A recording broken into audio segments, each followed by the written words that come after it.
My sister mocked me with a paternity test joke, so I did the same when she got pregnant, exposed her affair and ruined her marriage.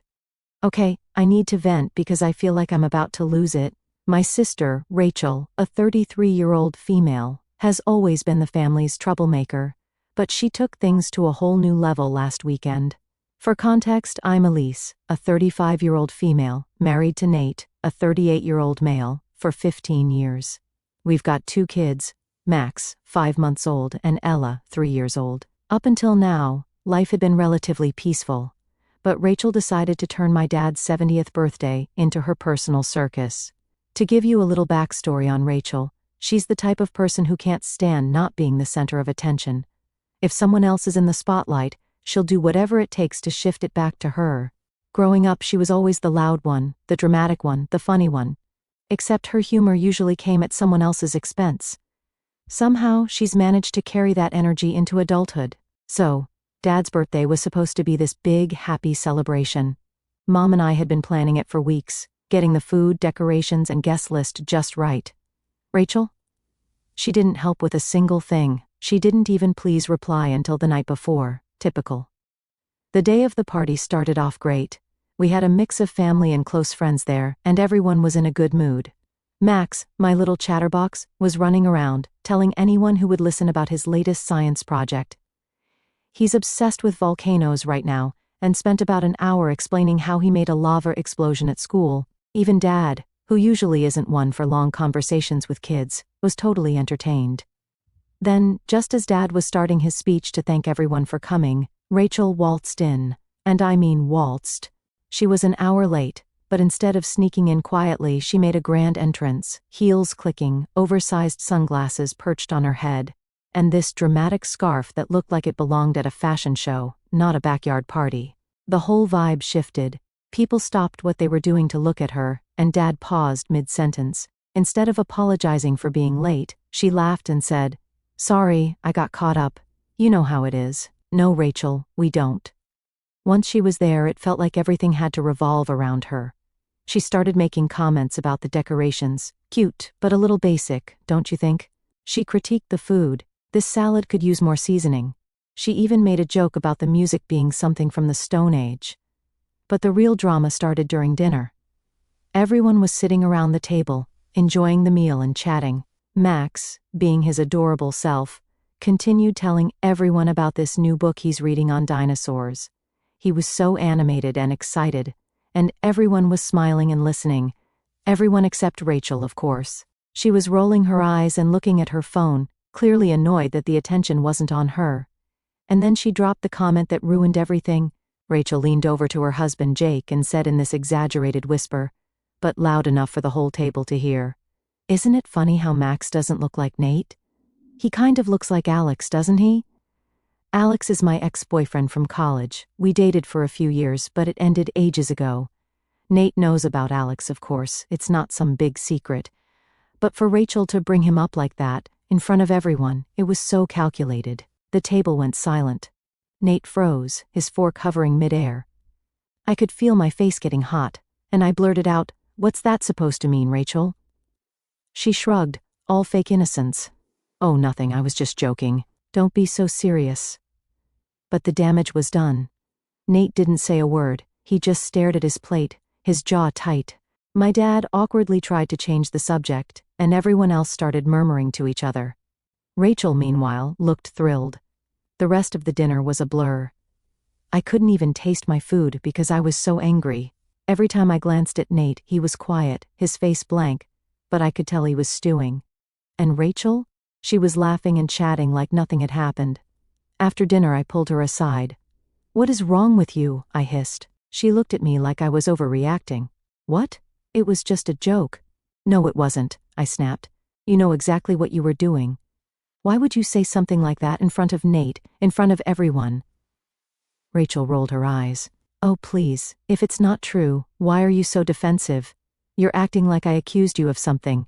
"You basically did," I shot back. "You just implied my son might not be Nate's. Do you even understand how hurtful that is?" But she just smirked. "Relax, Elise. You're making a big deal out of nothing." At that point, I knew there was no getting through to her. Rachel doesn't apologize. She doesn't admit she's wrong. She just stirs up drama and watches the fallout like it's her personal reality show. Nate and I left the party early. I barely even said goodbye to Dad, which made me feel awful, but I couldn't stay another minute. I grabbed Max and Ella, and we bolted. The car ride home was completely silent. I kept glancing at Nate, hoping he'd say something, anything, but he just stared out the window. I felt like screaming.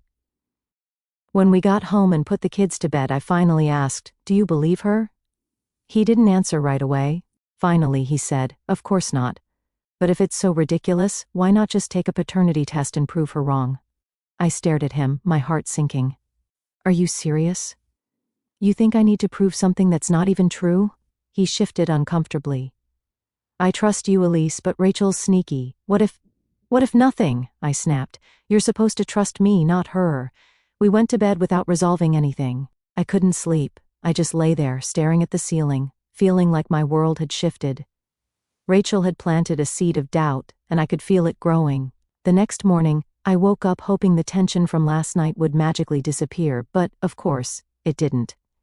Nate had already gotten up and was in the kitchen with Max and Ella. The kids were chattering away about pancakes, but Nate was unusually quiet. It wasn't his usual still waking up quiet. It was that heavy, awkward silence that had been hanging around since Rachel's stupid comment at the party. I poured myself some coffee and tried to act normal, but it was hard to ignore the elephant in the room. Nate was playing along with Max and laughing at his little jokes, but I could see the wheels turning in his head. I knew he was still thinking about it. It was driving me crazy. I mean, I knew the truth. I had nothing to hide. But Rachel's words had done their damage. She planted this ridiculous idea in Nate's head, and I couldn't figure out how to undo it. Later that day, after the kids went down for their naps, I finally brought it up. "So, are we going to talk about it?" I asked, trying to sound calm even though I felt anything but. Nate sighed and ran a hand through his hair. "Talk about what?" he said, like he didn't know exactly what I was talking about. "You know what? Rachel's comment," I said. "You've been acting weird ever since." He leaned back on the couch, avoiding eye contact. "I told you, I trust you, Elise," he said after a long pause. "Do you?" I pressed. "Because it doesn't feel like it. You've barely said 2 words to me since last night." He finally looked at me, and I could see the conflict in his eyes. "It's not that I don't trust you," he said. "But Rachel, she's always been sneaky. What if she knows something we don't?" That hit me like a slap in the face. "What are you even talking about?" I snapped. "Rachel doesn't know anything. She was just stirring up drama, like she always does." Nate didn't respond right away.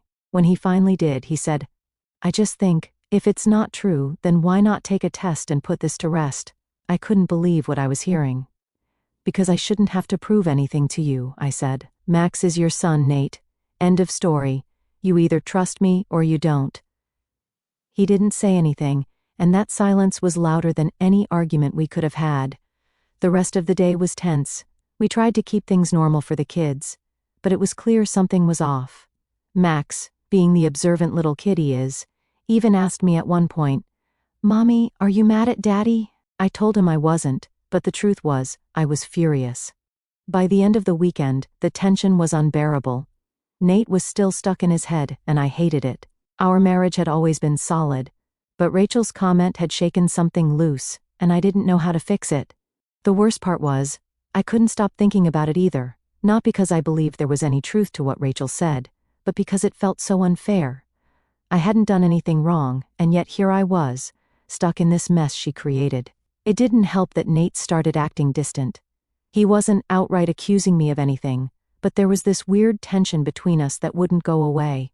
Every time we had a minor disagreement about what to make for dinner or whether Max should watch another episode of his favorite show, it felt like there was this unspoken thing hanging over us. And then there was Rachel. She hadn't reached out since the party, which wasn't surprising. She probably thought she'd done her job and could sit back and watch the chaos unfold. That's the thing about Rachel. She loves to stir the pot, but she never sticks around to deal with the aftermath. My mom, on the other hand, called me the day after the party to check in. She'd noticed that we left early and wanted to make sure everything was okay. "We're fine," I lied, "just tired." Mom paused, like she didn't quite believe me. "You know Rachel didn't mean anything by it, right?" she said. I almost laughed. Didn't mean anything by it? Mom, she basically implied that Max isn't Nate's kid in front of the entire family. Mom sighed. She was just joking. You know how Rachel is. She doesn't think before she speaks. That's not an excuse, I said. She knew exactly what she was doing. Well, Mom said after another long pause, you know how she gets.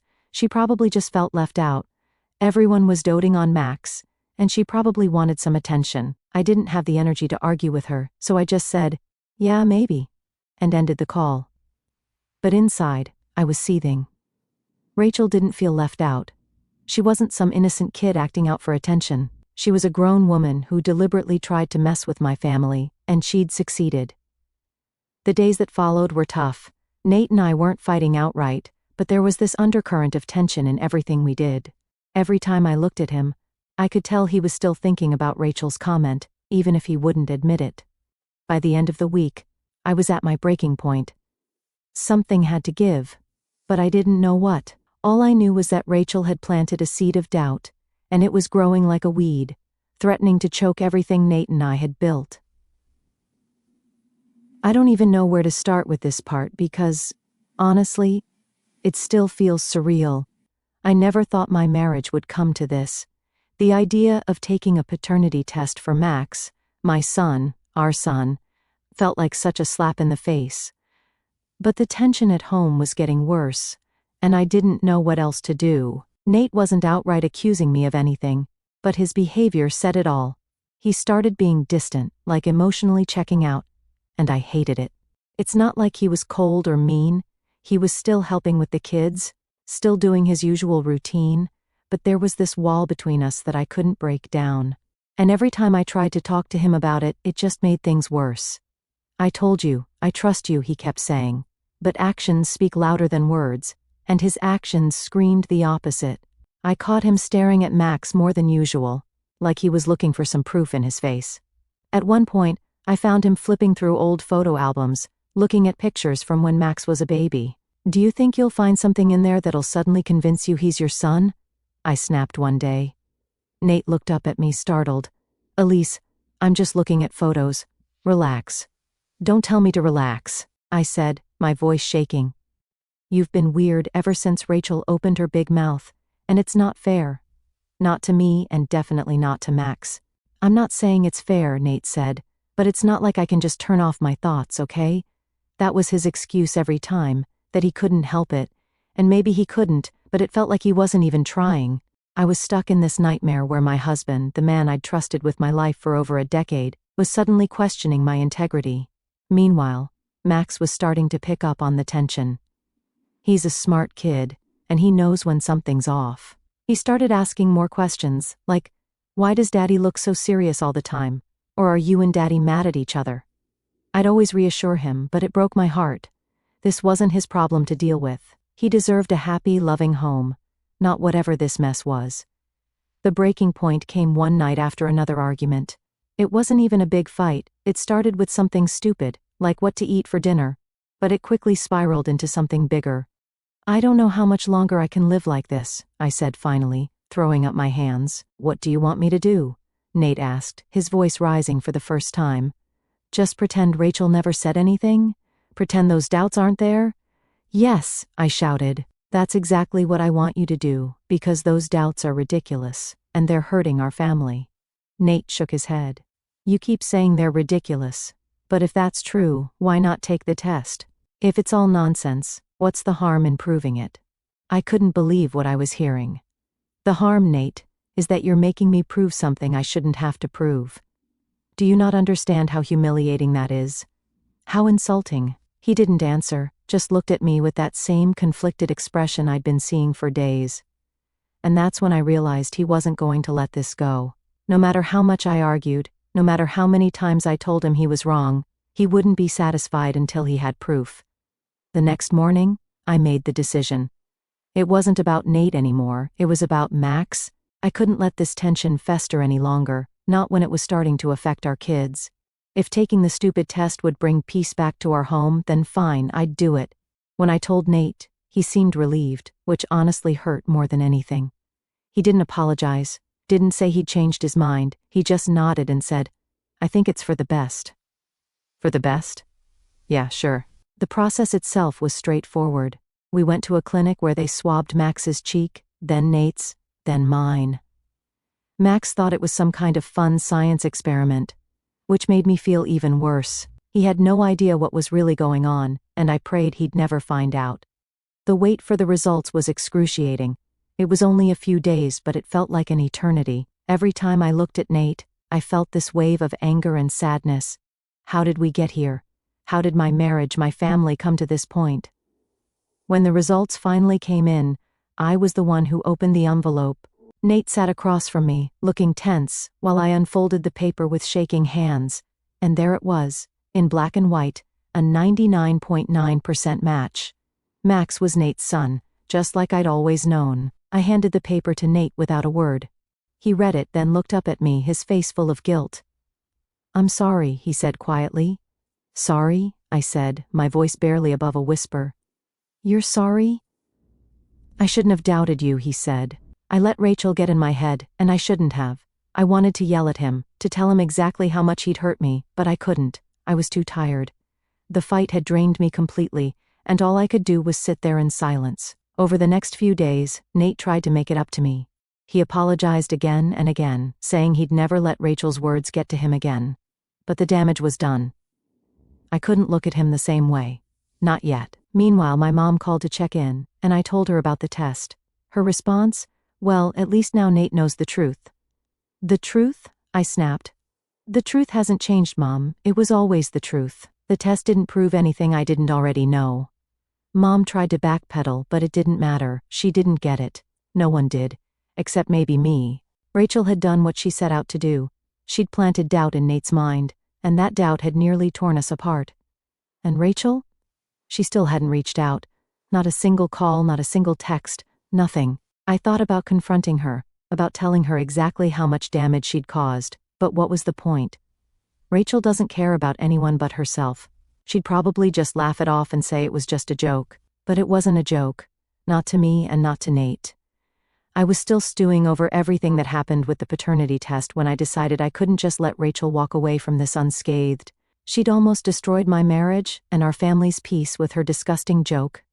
And the fact that she hadn't even reached out to apologize made it clear she didn't care. So I did what any reasonable, slightly petty person would do. I started digging. I wasn't even sure what I was looking for at first. I just wanted to find something, anything, that would show the world Rachel wasn't as perfect as she liked to pretend. Rachel has always been the kind of person who loves social media. Her Instagram is filled with perfectly curated photos of her life, fancy brunches, vacations, gym selfies. The works. But as I scrolled through her feed, something struck me as odd. For someone who spends so much time showing off, there were barely any photos of her and her husband, Jake. Curious, I checked out Jake's profile too. It was sparse, which wasn't surprising since he's more of a low-key guy, but even there, something felt off. He hadn't posted anything about Rachel or their life together in months. It was like they were living completely separate lives online. That's when I started to think, if Rachel was hiding something, it wouldn't be on her public Instagram. She's not stupid. She knows how to keep up appearances. I decided to look further. I created a fake Facebook account, nothing too obvious, just enough to fly under the radar, and started poking around. Rachel had 2 Facebook profiles which I found interesting. One was her main account, which she barely used anymore.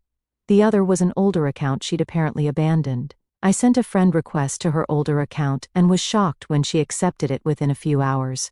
That's when things started to get interesting. The groups she was in were the first red flag. I expected to see the usual stuff, mom groups, fitness communities, maybe some cooking tips. But no, Rachel was in a bunch of private groups that made my jaw drop. One group was literally dedicated to infidelity, with posts like how to keep your side piece a secret and signs your husband is starting to suspect. I couldn't believe my eyes. Rachel was actively commenting in these groups, giving advice like, "Always have a backup story, ladies, and use a different name on dating apps. Trust me, it works." It was sickening. She was out here wrecking her own marriage while nearly destroying mine, and she acted like it was some kind of game. But wait, it gets worse.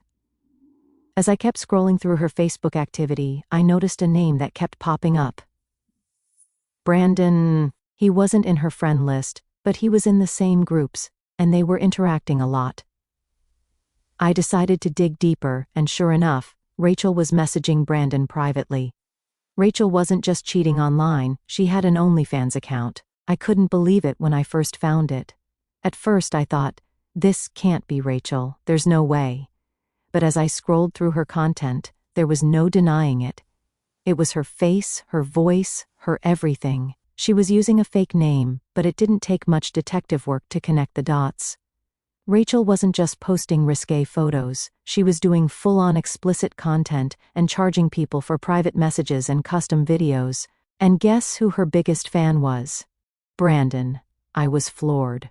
This woman had been pretending to be the perfect wife, stirring up drama in my life, and accusing me of infidelity while running a double life as some kind of OnlyFans star.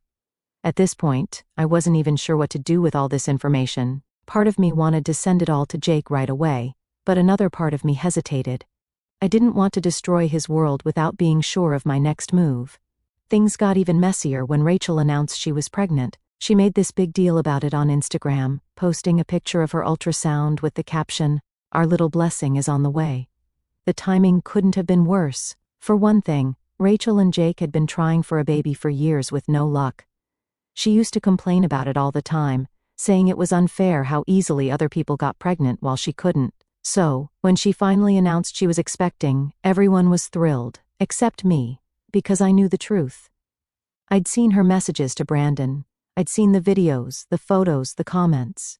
I knew Rachel was lying to everyone, pretending this baby was Jake's when there was a very real chance it wasn't. I decided to gather more evidence before making a move. I joined the infidelity groups under my fake account, and started interacting with Rachel and Brandon. I pretended to be someone else entirely, asking for advice on how to handle an affair. Rachel was more than happy to help, of course, giving me all kinds of tips on how to avoid getting caught. Through these conversations, I learned even more about her relationship with Brandon. They'd met through OnlyFans, but it had quickly turned into something more. She'd been meeting him in person for months, sneaking off whenever Jake was out of town or busy with work. One message from Brandon stuck out to me. "I can't wait to meet our baby. I hope she looks like you." I felt sick. Rachel wasn't just lying to Jake. She was setting him up to raise a child that wasn't even his, and she was doing it without a shred of guilt. At this point, I knew I had to confront her. She had gone too far, and there was no way I could sit back and let her get away with it. But I also wanted to do it in a way that would make her squirm. She deserved to feel even a fraction of the humiliation she'd caused me. And so, I started planning.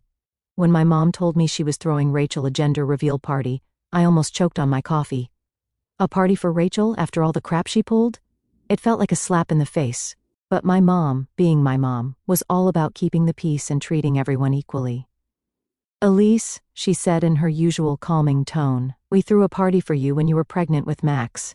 It's only fair we do the same for Rachel." "Fair?" I scoffed. "Mom, this isn't about fairness. She's a liar and a troublemaker, and you're rewarding her with a party." Mom sighed. "I know Rachel has her flaws, but she's family. And now that she's pregnant, maybe this will soften her, help her grow up a little." I wanted to scream, "Mom, she's literally living a double life." But I didn't. At that point, I wasn't ready to reveal what I knew. Not yet. Instead, I bit my tongue and said, "Fine, have your party, but don't expect me to pretend everything's okay. Can you at least come?" Mom asked, sounding tired. I thought about it. On one hand, I didn't want to be anywhere near Rachel. On the other hand, this was the perfect opportunity to confront her. If she could humiliate me in front of the family, why couldn't I return the favor? "Yeah, I'll come," I said. "But don't expect me to keep quiet if she starts her usual nonsense." The party was set for the following weekend, and Rachel, of course, milked it for all it was worth. She posted about it non-stop on social media. "So blessed to have such a supportive family and can't wait to celebrate our little miracle." It made me want to puke. When the day finally arrived, I put on my game face and headed to my parents' house with Nate and the kids. Nate was still trying to repair things between us after the whole paternity test fiasco, so he was on his best behavior. He even said, "Let's just get through this for your mom's sake," which I appreciated. The party was typical Rachel, over the top and attention-seeking. There were pink and blue decorations everywhere, a huge balloon arch, and even a catered buffet. Rachel was in full princess mode. floating around in a flowy dress that screamed, "Look at me!" Jake was there too, smiling and acting excited, but I could tell something was off. He seemed attached, like he was going through the motions. I wondered if he suspected anything, or if Rachel had him completely fooled. As the party went on, I stayed in the background, watching and waiting. Rachel was eating up all the attention, going on and on about baby names and nursery themes. Every time someone asked her a question, she'd answer with this sickly sweet smile, like she was the perfect mom to be. But then came the big moment, the balloon pop. Everyone gathered around as Rachel and Jake stood in the center, holding a big black balloon. When they popped it, pink confetti exploded everywhere. "It's a girl!" Rachel squealed, clapping her hands like a child. Everyone cheered and clapped, and for a moment, I almost felt bad for what I was about to do. Almost. After the excitement died down and people started mingling again, I saw my chance. Rachel was chatting with a group of friends, soaking up their compliments, when I walked over. "So Rachel," I said, loudly enough for the group to hear, "have you told Jake about Brandon yet?" The conversation stopped. Rachel froze, her smile faltering for the first time all day. "What are you talking about?" she said, her voice tight. "You know exactly what I'm talking about," I said, crossing my arms. "Brandon, the guy you've been chatting with on Facebook. The guy who's been paying for your OnlyFans content. The guy who might actually be the father of your baby." The color drained from Rachel's face. "You're insane," she snapped. "You're making this up." "Am I?" I said, pulling out my phone. I'd saved screenshots of her messages with Brandon, her OnlyFans account, and even some of the more incriminating comments she'd left in those cheating groups. I handed my phone to Jake and said, "Take a look." Jake hesitated for a moment, then took the phone. As he scrolled through the screenshots, his expression changed from confusion to shock to anger. "Rachel," he said finally, his voice low. "What the hell is this?" Rachel stammered, her hands fluttering like she was trying to grab the words out of the air. It's not what it looks like," she said. "It looks like you've been lying to me," Jake said, his voice rising. "It looks like you've been cheating on me."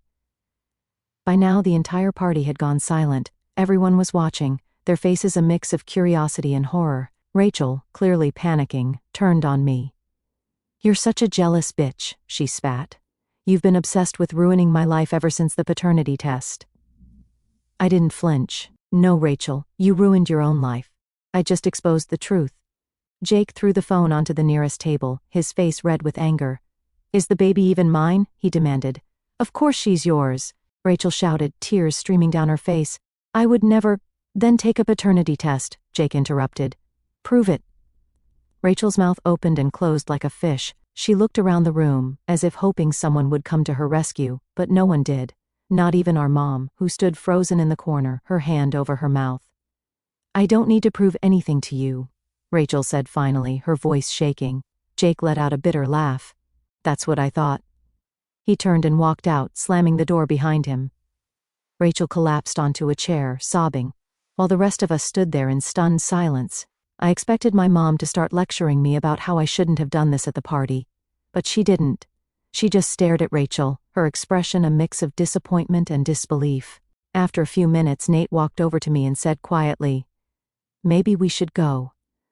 "Yeah," I said, my voice steady. "I think we're done here." As we left, I couldn't help but feel a sense of relief. For the first time in weeks, I felt like the weight on my shoulders had lifted. Rachel had spent her whole life tearing people down, but this time, she'd torn herself down. After the gender reveal party, things spiraled for Rachel faster than even I could have predicted. Jake left her that night and didn't come back. Apparently, he went to stay with a friend, and when my mom called to check on him, he told her he wouldn't be stepping foot in that house until Rachel took a paternity test. Rachel, true to form, refused. She dug her heels in and played the victim, acting like Jake was the bad guy for even asking.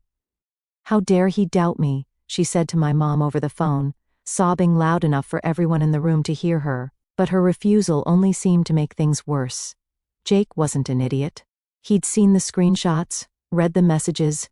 He knew there was more to the story than Rachel was letting on. And honestly, so did everyone else. My parents were devastated. They'd always tried to see the best in Rachel, no matter how much she had messed up, but this was a new low. My dad, who usually stayed out of family drama, sat her down one evening and said, "Rachel, if you don't take the test, you're going to lose your husband. Is that what you want?" Her response? "Maybe I don't want him anymore." That shut my dad up real quick. He didn't know what to say to that, and honestly, neither did anyone else. Meanwhile, Rachel continued to maintain her double life, but cracks were starting to appear.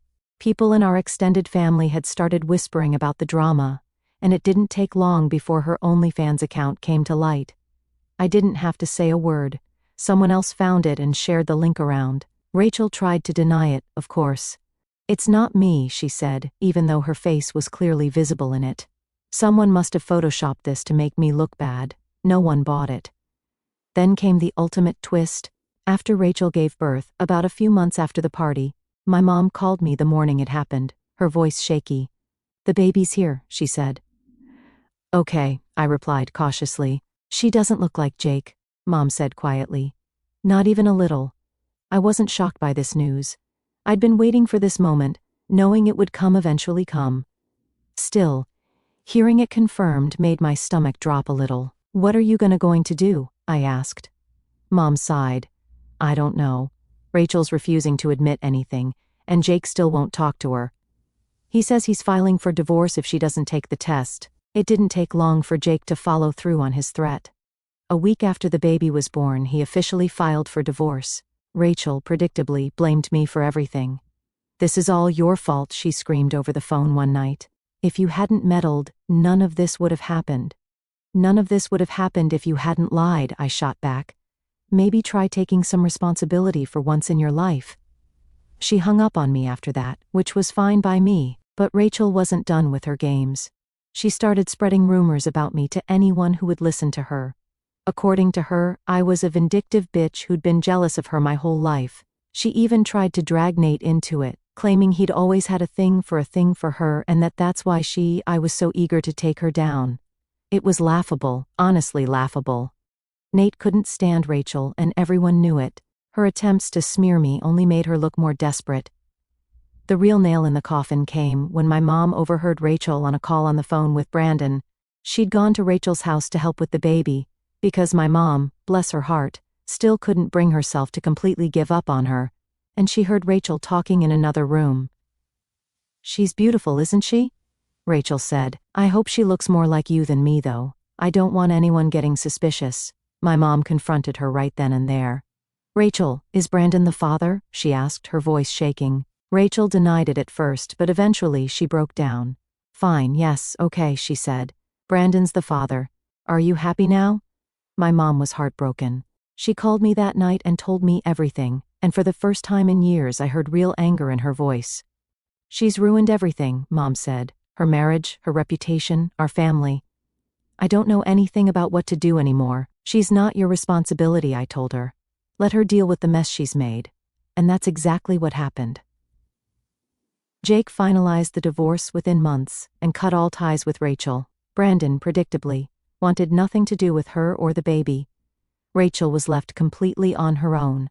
My parents, after a lot of soul-searching, decided to step back as well.